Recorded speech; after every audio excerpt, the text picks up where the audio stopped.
अश्विनी जी, बाकी तो आप बताओ, लेकिन मेरा एक प्रश्न ये है कि इसके लिए भी अदालत जाना पड़ा आपको, बताइए भारत में भाई क्या मांग है? अमिताभ जी, मांग सिर्फ इतनी तो है कि भाई है। एक नजर से, एक चश्मा से मंदिर और मजार को देखो, यही ना बात है। इसके लिए भी बताओ अदालत जाना पड़े? अश्विनी जी जी, ये दुर्भाग्य है हमारे देश का, और ये दुनिया में पहली बार भारत में हो रहा है, बाकी और किसी देश में ऐसा होता नहीं है जी। जहां बहुसंख्यक समुदाय समान अधिकार के लिए संघर्ष कर रहा है। बहुसंख्यक कहता है समान नागरिक संहिता लागू करो, बहुसंख्यक कह रहा है समान शिक्षा लागू करो, बहुसंख्यक कह रहा है समान धर्मस्थल संहिता लागू करो, मतलब बाकी पूरी दुनिया में जो माइनॉरिटी कम्युनिटी होती है वो कहती है हमको समान धार्मिक अधिकार दे दो, हमको समान भाषा का अधिकार दे दो, हमें अपनी संस्कृति का अधिकार दे दो, हमने अपने त्योहार मनाने का अधिकार दे दो। भारत में उल्टा हो रहा है। भारत में गणेश की पूजा के लिए आपको हाई कोर्ट सुप्रीम कोर्ट तक जाना पड़ रहा है। भारत में मंदिरों को ये कहने के लिए भैया मेरे मंदिर से पैसा क्यों ले रहे हो, और ले रहे हो तो कम से कम हमारे मंदिर का चढ़ावा हमारे काम के लिए खर्च करो। अब हो क्या रहा है इस समय अमिताभ जी? 35 कानून है टोटल भारत में, 35। पहला कानून बनाया अंग्रेजों ने 1863 में। बेसिकली जो जो काम मुगलों ने तलवार के दम पे किया था वो सारे काम अंग्रेजों ने कानून बना के किया। अंग्रेजों की नजर पड़ी कि जो दक्षिण भारत जो मुगलों के उस कब्जे में नहीं आया था, वहां बड़े अच्छे अच्छे मठ मंदिर हैं, बड़े मंदिर हैं और उनपे बड़ा पैसा है। उन्होंने तुरंत 1863 में कानून बनाया जिसको कहते हैं endowment act, GS endowment act, और बना के मठ मंदिर कंट्रोल में कर लिया। पूरा टाइम उन्होंने कब्जा करके रखा। लेकिन जब अंग्रेज चले गए, हमारे वाले अंग्रेज आए, तो उनको लगा यार ये कानून तो बढ़िया है, एक काम करो, पॉलिटिकल पार्टी को फंडिंग चाहिए, मंत्री जी को आने के बाद उनको बढ़िया दर्शन भी चाहिए, इसके अलावा मंत्री जी को लड्डू भी चाहिए, और मंत्री जी का परिवार भी रहेगा, और बाकायदा पॉलिटिकल पार्टी की चढ़ावा जाएगा। तो हो क्या रहा है कि ये हमारे जो मठ मंदिर ये दुधारू गाय बन गए पूरा का पूरा। इतना इसमें भ्रष्टाचार हो रखा है कि पूछे नहीं। 4 लाख मठ मंदिर सरकार के कंट्रोल में है, एक भी मजार, एक भी मस्जिद, एक भी दरगाह, एक भी चर्च सरकार के कंट्रोल में नहीं है। मठ मंदिरों के लिए 35 कानून, चर्च के लिए, दरगाह के लिए, मस्जिद के लिए, मजार के लिए एक भी कानून नहीं। अब दिल्ली में कालका जी का मंदिर सरकार के कंट्रोल में है, जामा मस्जिद नहीं है। कश्मीर में वैष्णो देवी जी का मंदिर सरकार के कंट्रोल में है, हजरत बल की दरगाह नहीं है। आप तिरुपति बालाजी सरकार के कंट्रोल में, वहीं बगल में बड़े बड़े चर्च है, मस्जिद है, सरकार के कंट्रोल में नहीं है। मुंबई में सिद्धि विनायक का मंदिर सरकार के कंट्रोल में है, वहीं से थोड़ी दूर पे हाजी अली की दरगाह है, सरकार के कंट्रोल में नहीं है। मथुरा में भगवान कृष्ण का जन्म स्थान सरकार के कंट्रोल में है, और 1 मीटर की दूरी पे ईदगाह है, वो सरकार के कंट्रोल में नहीं जी। बनारस में काशी विश्वनाथ सरकार के कंट्रोल में है, और 1 मीटर की दूरी पे ज्ञानवापी वो सरकार के कंट्रोल में नहीं। हमारा ये कहना है, या तो आप सारे ये 35, हमने सुप्रीम कोर्ट से ही कहा है जी, आप इन 35 कानूनों को खत्म करिए, नहीं तो आप सरकार को कहिए वो 35 कानून वापस करे और एक कानून बनाइए समान धर्मस्थल संहिता। अब ये नहीं होना चाहिए कि राजस्थान में पुष्कर मंदिर का चढ़ावा तो आप ले लोगे, सरकार अपने कोटे में ले लोगे, लेकिन उससे ज्यादा चढ़ावा वहीं अजमेर शरीफ की दरगाह में आ रहा है, वहां आप 1 रुपए, 1 चवन्नी भी नहीं उठाने की हिम्मत पड़ रही है। ये बंद होना चाहिए। सेकुलर कंट्री है, संविधान है, संविधान का मतलब समान विधान होना चाहिए। फिर इतना ज्यादा भेदभाव क्यों? और आज की डेट में 1 मिनट में अपनी बात कंप्लीट कर रहा हूं अमिताभ जी, ये 4 लाख मठ मंदिर हमारे मुख्य मंदिर है जहां चढ़ावा आता है। चूंकि चढ़ावा वाला सारा इन्होंने ले लिया, तो बाकी जो हमारे हैं जहां चढ़ावा नहीं आता वो बदहाल होते जा रहे, उनका जीर्णोद्धार नहीं हो पा रहा है, वहां रंगाई पुताई नहीं हो पा रही, वो मेंटेन नहीं हो पा रहे। तो ये जो सही है इनको सरकार ने ले लिया, जो नहीं है वो बेचारे मंदिर गिरते जा रहे हैं, उनकी किसी छत टपक रही है, किसी का कुछ हो रहा है, किसी का कुछ हो रहा है। ठीक बात। अगर ये 4 लाख मठ मंदिर हमें मिल जाए, तो अगर हम पहले हर मंदिर के पास एक हम गुरुकुल खोले तो 4 लाख गुरुकुल खुल सकते हैं, 4 लाख हमारे व्यायामशाला खुल सकती है, 4 लाख नई योगशाला खुल सकती है, 4 लाख नए हमारे कम्युनिटी सेंटर बन सकते हैं। तो पहले के जमाने में जो हमारा मंदिर था ये हमारी संस्कृति का केंद्र था, लोग वहीं पे पूजा भी करने आते थे, वहां व्यायाम करने आते थे, वहां योग करने आते थे, वहीं पढ़ने भी आते थे, और इवन व्यापार करने भी आते थे। यादव जी वहीं अपनी बाल्टी लाके दूध बेचते थे, वैसे हो के आके वहीं अनाज बेचते थे, लोग मंदिर भी आते थे, अपनी पूरी खरीदारी भी कर लेते थे, वहीं बच्चे पढ़ते थे, बड़े बुजुर्ग आते थे, 16 जितने हमारे संस्कार है, विवाह संस्कार, जनेऊ संस्कार, सारे संस्कार वहीं होते थे, लेकिन अभी सारा मामला खत्म हो गया। जी, ठीक बात अश्विनी जी, बहुत अच्छी बात आपने कही और बड़ी तर्कपूर्ण बात है। अब 19 सितंबर को सुप्रीम कोर्ट ने तारीख रखी है, देश की निगाह रहेगी कि उसमें क्या होता है।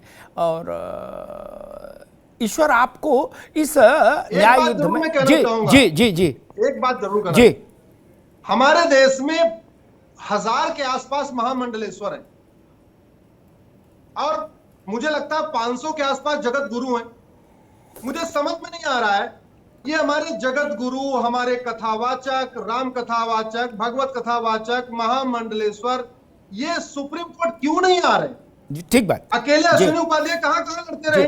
ठीक, कहीं ठीक, कोर्ट ठीक भी पूछ बात, ले कि अरे भैया सब कुछ बढ़िया चल रहा है, जबरदस्ती आप चले आए हो। ठीक बात। ये हमारे धर्मगुरु आए तो कम से कम हमारे केस में मजबूती होगी। ठीक ऐसा बात। लगेगा देखो हर प्रदेश से कोई न कोई आ रहा है। जी, हमारे चारों धाम सरकार के कंट्रोल में, हमारे 12 शिव के ज्योतिर्लिंग सरकार के कंट्रोल में, हमारे 51 शक्तिपीठ सरकार के कंट्रोल में। कम से कम ये चारों धाम, 12 ज्योतिर्लिंग और 51 शक्तिपीठ के लोग भी अगर सुप्रीम कोर्ट आ जाए तो मुझे लगता है 75-80 पिटीशन ऐसे ही हो जाएगी। जी, ठीक बात अश्विनी जी, मतलब ये तो प्रथम दृष्टया समझ में आने वाली बात है कि अन्यायपूर्ण व्यवस्था है और लोकतंत्र में इसके लिए अदालत जाना पड़ रहा है।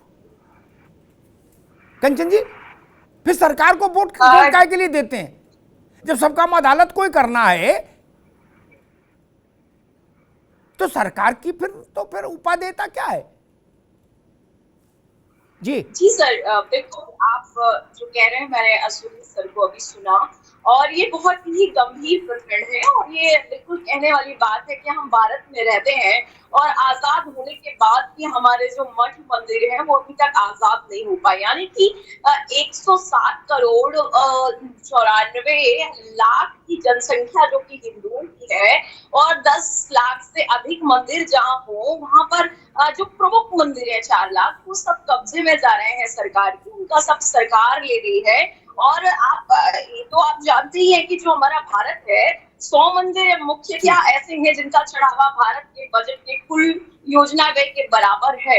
इसके बाद आप ये समझिए कि जहाँ हिंदू रहते हो, जहाँ प्रमुखता हो, जहाँ पर हिंदुओं की महानता हो, तो ठीक है हम ये मानते हैं कि हिंदुओं के जो आराध्य थे राम, उनके द्वारा रामचरितमानस में ये लिखा गया कि सब मम प्रिय सब मम उपजाए, सबसे अधिक मनुज मोए भाए, कि हाँ ठीक है हमारे लिए सब बराबर है। तो इसका मतलब ये सारी जिम्मेदारी राम को मानने वाली की ही क्यों हो रही है ऐसे देश में जहाँ हिंदू के आराध्य ऐसा कहते हैं हमारे लिए सब बराबर है? तो हिंदुओं के लिए ये चीजें मानसिकता क्यों नहीं होती है? ये थोड़ा सोचने की बात है। जो हमारी पूर्ववर्ती सरकारों ने इन चीजों को नहीं देखा और पुष्टिकरण के लिए जो एक कानून पहले से जो अंग्रेजों का टाइम था उससे चला आया, उसी को आगे कर दिया। कंचन जी, ठीक, मैं बाकी मेहमानों को भी बहस में ले आऊं, फिर ठीक है, फिर दोबारा मैं आऊंगा आपके पास। वसीम गाजी साहब, काशी विश्वनाथ का मंदिर और ज्ञान वापी मस्जिद है जुड़ी ठीक, एक में दरोगा जी का राज, एक में इमाम साहब की हुकूमत चल रही है। ठीक, कृष्ण जन्मभूमि एक ही जमीन पर सटी कृष्ण जन्मभूमि और ईदगाह मस्जिद, एक में इमाम साहब मूछे ऐंठ रहे, दूसरे में एसडीएम साहब कलेक्ट्री झाड़ रहे, बोले ये तो सरकार ही है। ये आपको नहीं लगता कि मतलब लोकतंत्र के साथ, समानता के सिद्धांत के साथ ये एक किस्म का वो है आंख में धूल झोंकने जैसा मामला? गाजी साहब देखिए ऐसा है जी, अश्विनी उपाध्याय साहब ने इसमें रिसर्च नहीं की, उनकी जानकारी बिल्कुल नहीं थी और वो आजकल उनको बहुत शौक हो गया है PIL डालने का, रिट डालने का। उनके शौक को छोड़िए, विषय पर बात करें। बहुत क्लोज है, मैं विषय पे कर रहा हूँ, मुझे मौका तो दीजिए ना जी। और आपने भी जो है अमिताभ जी, आपने भी अपना वर्डिक्ट दे दिया बगैर रिसर्च के हुए। पहली बात तो मस्जिदों में कोई भी चढ़ावा नहीं चढ़ता है किसी भी तरह का, ना आज तक चढ़ा है, बल्कि मस्जिदों में उल्टा खर्चा होता है। दूसरी बात, जितनी भी मस्जिदें हैं ज्यादातर वो गवर्नमेंट के अंडर में आती हैं, किसी ना किसी तरीके से और उसको वक्फ बोर्ड बोला जाता है। और वक्फ बोर्ड या तो दिल्ली गवर्नमेंट का है, सेंट्रल गवर्नमेंट का है, और सेंट्रल गवर्नमेंट मिनिस्ट्री, और वो गवर्न होता है। या फिर आर्कोलॉजिकल सर्वे, आर्कोलॉजिकल में बिल्डिंगें आती हैं।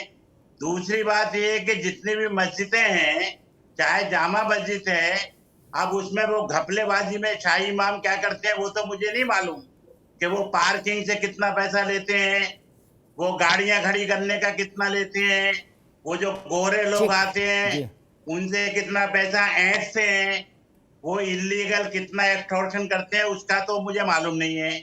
लेकिन जो नमाज पढ़ने लोग आते हैं वो 1 रुपया भी खर्च नहीं करते हैं, ना देते हैं। ठीक है, दूसरी ठीक है, जहाँ वसीम तक भाई ये साहब, मजार हैं, जी ठीक। सुनिए ना, एक मिनट भाई, बाकी को भी ले आऊं बस, मैं एक ही बार में सब नहीं कहूं। सुनिए मेरी बात। ना ना अभी नहीं, अभी नहीं, आगे अभी रुके, नहीं, ना सबको ले पूरी करने दीजिए बात। अरे भाई एक मिनट, नहीं, मैं पूरी कर रहा हूँ। अरे जल्दी करिए। नहीं, पूरी करने दीजिए, एक जुमला और है जी, जल्दी। दूसरी बात ये है कि ये जो जितने मजार हैं ये सब फ्रॉड है। ना इस्लाम में इनकी कोई हैसियत है, ना मुसलमानों के नजदीक कोई हैसियत है। अरे ठीक, मैं तो भारत सरकार से कहूंगा सारे गिरवा दीजिए, मैं बाकी मेहमानों को मजार गिरवा ठीक दीजिए। ठीक। अरे भाई आप तो गजब करते हो, जब आते हो तो कहते हो गिरवा दो। अब बताओ कैसे काम चलेगा, फिर तो मामला बड़ा। अरे रुको भाई, अब मैं समझ नहीं पा रहा, 2 बातें कहूंगा, फिर अभी पाराशर जी के पास चलूंगा, फिर महंत जी के पास। एक अलग लाइन लेने की कोशिश की हमारे दोस्त वसीम गाजी साहब ने। मैं 2 बातें कह दूं। मसला ये नहीं कि वहां चढ़ावा चढ़ता है कि नहीं, मसला ये धार्मिक स्थल एक कानून में एक दृष्टि से क्यों नहीं देखे जाएं, क्यों नहीं देखे जाएं, इसका जवाब कोई दे। चढ़ावा चढ़ रहा नहीं चढ़ रहा छोड़ दीजिए, आर्कियोलॉजिकल का तर्क ही बेकार है। आर्कियोलॉजिकल तो सर में हमारे यहां व्यवस्था है, 100 साल से ऊपर की इमारत आर्कियोलॉजिकल उसमें आ गई, उसमें मंदिर मस्जिद का लफड़ा ही नहीं।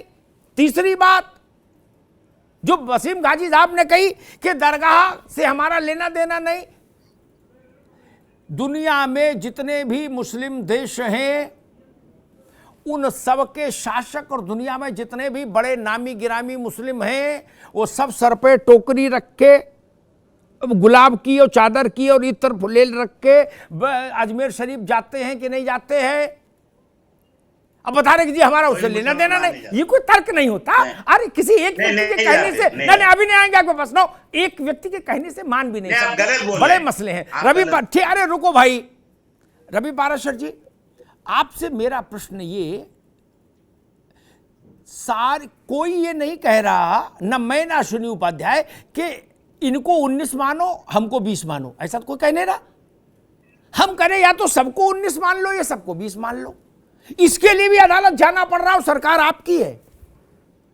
पाराशर जी अब ये मत कहना नहीं हमारी सरकार नहीं, आप मुझे कॉन्स्टिट्यूशन दिखाने लगो। 72 वैचारिक परिवार एक ही है, गोत्र एक ही है, इसलिए मैंने कह दिया कि सरकार आपकी है। जी अमिताभ जी, सरकार कितने समय से है, हालांकि मैं सरकार का प्रवक्ता नहीं हूं और उससे पहले देश में क्या होता रहा, और ऐसी इतनी कितनी एनोमलीज हैं जिनको पलक झपकते ही दूर नहीं किया जा सकता। प्राथमिकता के आधार पर मुझे लगता है चीजें चलती हैं। और दूसरी चीज जो अभी हमारे साथी बोल रहे थे दरगाहों और मस्जिदों के बारे में, तो विश्व हिंदू परिषद की ओर से मैं बहुत स्पष्टता से कहना चाहता हूं कि ये जो मसले पे हम विचार कर रहे हैं, इसमें हमें दरगाहों से, मस्जिदों से या दूसरे और धर्मों के जो धार्मिक स्थल हैं उनसे कोई ईर्ष्या नहीं है। हम बड़े स्पष्ट तौर पर काफी अरसे से ये मांग करते चले आ रहे हैं कि जो हिंदू मठ मंदिर हैं और सनातन धर्म से जुड़े हुए जो धार्मिक स्थल हैं उन सब को सरकारी नियंत्रणों से मुक्त किया जाए। विश्व हिंदू परिषद ने इसके लिए साधु संत समाज से व्यापक चर्चा का अभियान छेड़ा हुआ है, प्रस्ताव पारित किए हैं, और इस अभियान को हम जमीनी स्तर पर और त्वरा और गति देने का काम लगातार कर रहे हैं और करते रहेंगे जी। ये बड़ा अजीब सा लगता है कि आजादी का अमृत काल देश मना रहा है, आजादी को 75 साल हो गए और जी। ऐसे में इस तरह की जो व्यवस्थाएं हैं उनकी वजह से अमृतकाल का मजा, आनंद जो है किरकिरा होता है, वो न हो। मुझे लगता है अश्विनी उपाध्याय ने बहुत व्यापक बिंदु अपने अपने उद्बोधन में यहाँ रखे हैं। जो व्यवस्था अंग्रेजों ने बनाई थी वो अब तक जारी है, ये अपने आप में एक बहुत विक्षोभ, क्षुब्ध करने वाली बात है।